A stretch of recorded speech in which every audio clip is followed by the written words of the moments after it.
AFL Grand Final is upon us, just a couple of days away now, and we have Geelong taking on Sydney at the MCG on Saturday afternoon, returning to the home of footy at its traditional time slot as well during the day. It's going to be absolutely a fantastic occasion and a fantastic few days building up to the game. Both Swans fans, Cats fans, nervous as always, but plenty to play out for the neutral as well in what is sure to be a really close grand final. I think both clubs have shown what they're capable of and shown what they can bring to the table on Saturday.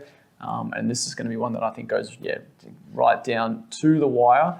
And previewing it with me is fellow host Jake Benoiton to go through all of our Sydney vs Geelong preview for the grand final. It's going to be an exciting week. Yeah, it's the best, one of the best weeks of the year in the fact it's back in Melbourne. We've got the footy festival just down at Yarra Park.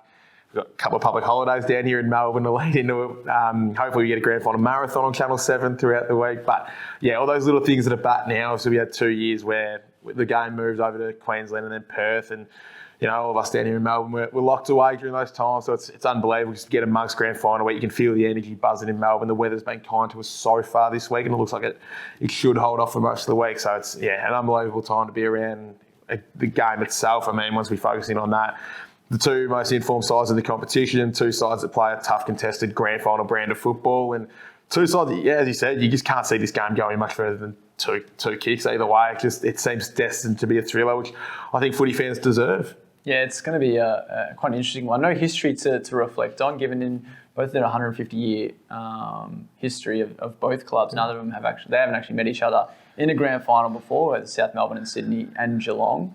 So this is the first one, and we'll kind of break that spell, and someone will come out on top. And first thing we want to preview is kind of their season so far, and more so just the last time these two clubs met. Now, we date back all the way to round 2. First time and only time they've played each other this season. Now, the Swans came away 5-goal winners in a game that was, you wouldn't call it an outlier, but it was a game like no other. Buddy Franklin kicking his 1,000th goal. It's hard to even remember what happened outside of Buddy. I mean, I think Chad Warner and Ollie Flint walked outside the SCG, and that could almost be the only recollection most people have of that game.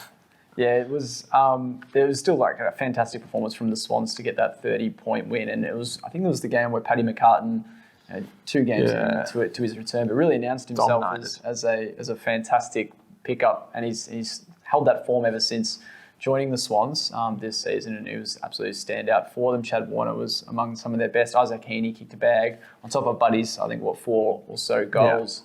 And it really was, a big signal to and we didn't really know where the Cats were going to be sitting by then, but we didn't know much about the Swans either. We thought both clubs would probably be in that 4 to 8 range come the end of the season, certainly finals contenders, but not where they are now in contending for a premiership and in a grand final. Yeah, absolutely. I think you look at round 1, it's trying to gauge what teams are at. Geelong beat a pretty poor Essendon by 11 goals. That form obviously carried absolutely no weight. And then, as you said, the game itself, the build-up kind of had this aura to it because of Buddy 1000, and it was hard at the time to kind of take anything out of it because we were all so caught up in what happened. But you end up looking back at it, and what Sydney managed to do that day.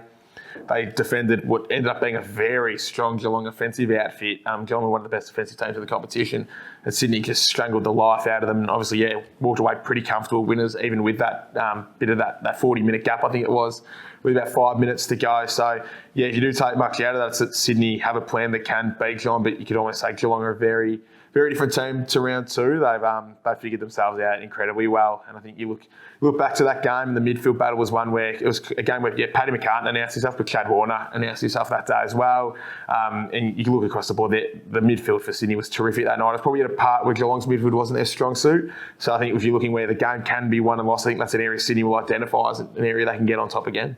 Yeah, and I guess, you talk about the midfield that day, absolutely fantastic. Cal Mills put in one of those great two-way performances that we've come to know and love from the Sydney co-captain. And I think it's going to be an interesting one for Chris Scott and the Cats and how much they reflect on that game itself. Like you talk about being somewhat of an outlier, but that's really the best I think that they can draw on. And so when you take in that game into consideration and place it towards Saturday, where do you see this game being won and lost for both of these clubs? Yeah, I'll say oddly for a grand final, probably being on the outside. I think just purely because the inside midfield battle, there's just warriors everywhere. Tom Atkins, Joel Selwood, Patrick Dangerfield going against Callum Mills, Luke Parker, Warner, Rowbottom. I mean, honestly, that just screams 0-0 draw because they'll just batter each other for fun and they'll all get up smiling and loving it. But I can see once that battle, has its play and the ball spills out, it's who can be more composed and whose outside players can make use of what their inside bulls are able to provide them. You look at the likes of Chad Warner's one of those ones that can get on the outside and run and drive.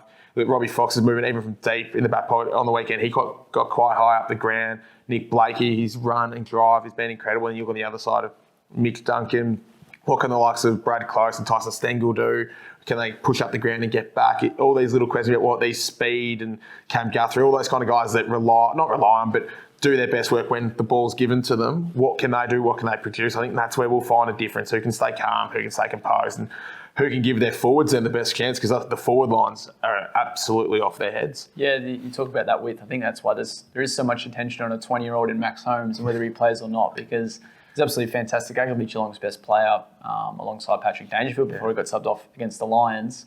And it's just his pace, his run, his ability to link up and really get on the defensive side of things was key for the Cats early on against the Lions. And that's why there is so much attention on him and his hamstring and whether he'll be fit in time for Saturday. For me, this is going to come down to, I think, that kind of bottom rung of players for both sides, because they're two squads and those groups of players have really stood up this final series across both games for both clubs. You look at Sydney's win over Melbourne and you had your Robbie Foxes, your Dylan Stevens, your Ryan Clarks feature among some of their best performers or their more critical and best catalysts, especially biggest catalysts. Yeah.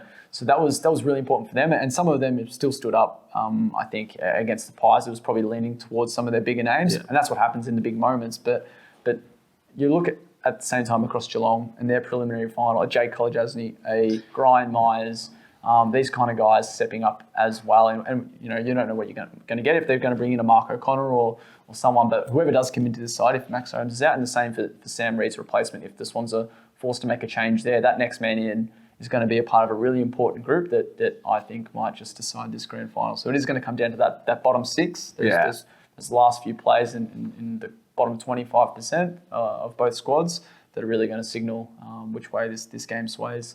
Now, just looking at, I guess, the ruck battle as well, I think it's going to be an interesting one because we don't really have, I don't think there's a split here that we can really go. I think Tom Hickey's probably the one I'd prefer to have. Yeah. But system-wise, and I think tactically, it's kind of just favoured both teams and how both of their rucks go at it. Absolutely. It'll be interesting to see how Geelong attack it. Reece Stanley probably just going to go head-to-head with Hickey, but they've got Blitzarves as an assistant. And then on the other side of the pond, whether Sam Reid plays, he'll be able to help. We saw when Sam Reid went down, you could see Darcy Cameron and Mason Cox before he then went off. They started to get a hold and they kicked a few goals from stoppage, which they hadn't done so far in that game. So I think you're right, the ruck battle is incredibly important. And Sam Reid's importance, I think, just goes up tenfold given the fact that Tom Hickey and Reece Stanley couldn't be more separate in who they are as ruckmen. Reece Stanley has every athletic tool you could possibly want. He is 6'4". He looks like he's 6'10" sometimes. He runs like a gazelle. He's super fast. He kicks the ball 50 metres. He can run all day. Tom Hickey's more your tap to advantage. He'll make a contest.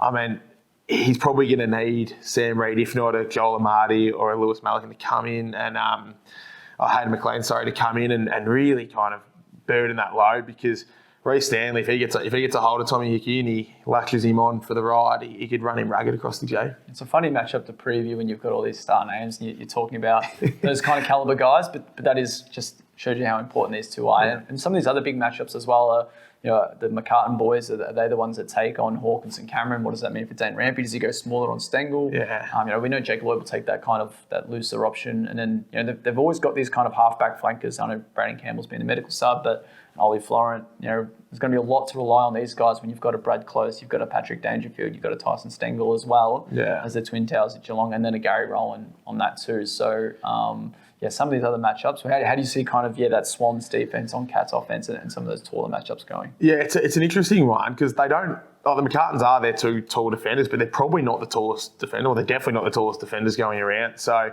you'd imagine, I dare say, Paddy would go to Tom Hawkins because body shape-wise, I'd like to think that's where they kind of say, because I think the thing with Tom, I think you can look back to the Carlton game when they got beat there, Charlie Curnow, body-wise, just took him apart. And I think they'd be a little bit worried with that because that's Tom Hawkins' strength, his ability to just protect the drop zone, move a bloke out the way no matter how big they are.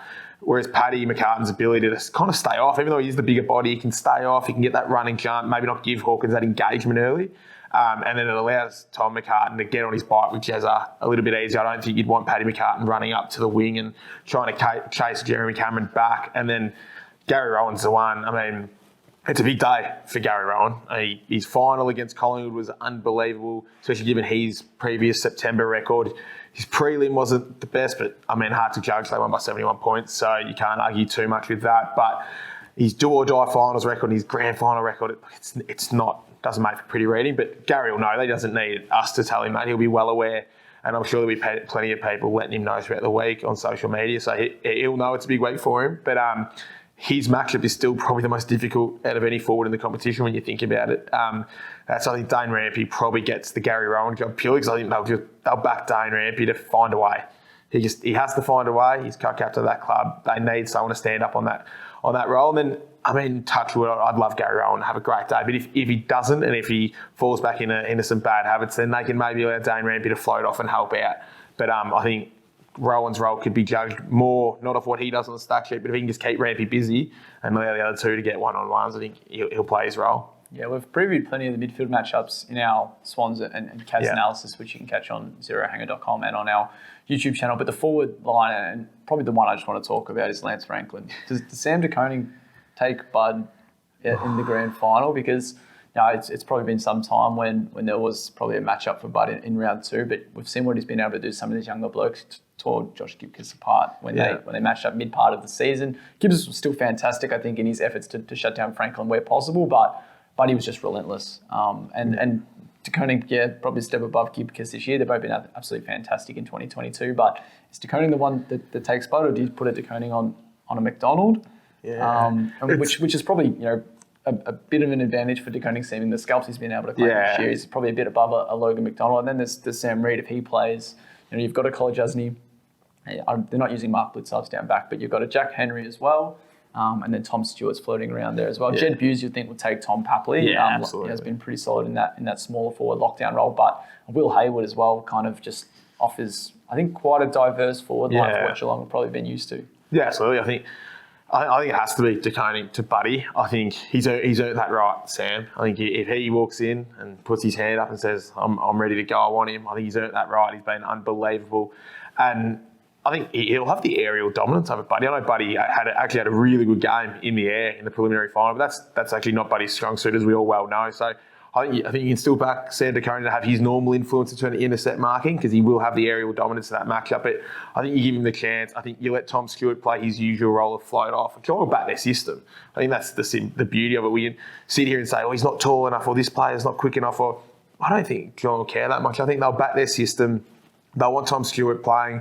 Maybe a Hayward is the matchup, or maybe it's whatever midfielder drops down for Tom Stewart, and they can allow him to float off. And how College Jazz is another one of those that they can set him on. They could probably set him to say Sam Reid, if that's just you for the day. Set yourself there, and he'll do that, and he very rarely gets beat. And then it allows Henry to maybe play on a third tall, float off again. I think they'll rely heavily on that support. But again, Sydney aren't a big contested marking side inside forward 50, particularly if Sam Reid's not there. And we saw that structure kind of fall away when he went off the ground in the preliminary final. They struggled to get contest inside forward 50 and lock the ball in there. So I think John will back de Koning to work with their system. But if you had said that at the start of the year, so grand final day, Sam de Koning on Buddy, you'd have short Buddy down for maybe 6 or 7 and the Swans an easy win. And now it's unbelievable to say that Sam de Koning probably has the aerial advantage, and it could be an asset that the Cats use. Yeah, it's such a funny one when we put a lot of attention on this matchup, and then you look at how well of a job Stephen May does on Buddy Franklin a few weeks ago, and it's not irrelevant, but the Swans were able to still breeze past the Ds in attack. So it's such a funny one. You have him on. If Buddy's on his day, the Swans are probably going to win, and then even when he's not, like he was against the Demons, they've just got so many options that are outside Lance Franklin as far as aerial targets as well as who's on the deck. So it's going to be a really hard one, I think, for Chris Scott's backline, who have been probably the best defence over the last 2 or 3 years. So a really interesting matchup there as well. So now just getting to the predictions. So who do you see winning, by how much, and who's your Norm Smith tip? Yeah, well, I went on camera last week and said Sydney are as good as unbeatable. They did their absolute best to prove me wrong, but I still think they'll get the job done. As I said, I think they've just got players firing on all cylinders. I think it'll be Sydney by 7 points. I think there'll be a Nick Malcheski-esque goal right at the end just to gap that 1 point margin. Probably Callum Mills, I dare say, will take home Norm. but I think it'd be very close between him, Parker, and my boy James Rowbottom. But yeah, I'm big on Callum Mills. Having said that, if Geelong win, Mitch Duncan's winning the Norm Smith, hands down, walk away. Who have you got? I'll probably lean towards the Cats within 2 kicks. So similar range, I reckon. Yeah, about an 11-point gap. I'll say if I have to give something up. And Joel Selwood for the Norm. I reckon if the Cats get up, he's going to be pretty huge for them. So the skipper for the Norm Smith. And the Cats up by about, just shy of 2 goals for me. And lastly, before we go, then, if Joel wins Norm Smith and they win a premiership, does he go on or does he call it at the podium? That's a tough one. I know him and Tom Hawkins are both still yet to recommit, and maybe this is what it hinges on if he wins, and if they both win, then it could certainly hang up the boots. Tom Hawkins just finished on the podium for the Coleman or thereabouts, and he'd also be going out on top. So. Look, it's so hard. I won't say anything, but it'd be great to see them play on, but it'd be great to see them go out on a high. All to play at, and it's all set to come on Saturday. And you can follow it all live on zerohanger.com throughout the day if you can't watch the game, or if you want all of your halftime and live stats and analysis, be sure to tune in. There'll be plenty more to unpack on zerohanger.com. And that'll be about it for this year as far as game analysis. Obviously, plenty coming up in the off-season as far as trade news, but right now we look forward to the 2022 AFL Grand Final.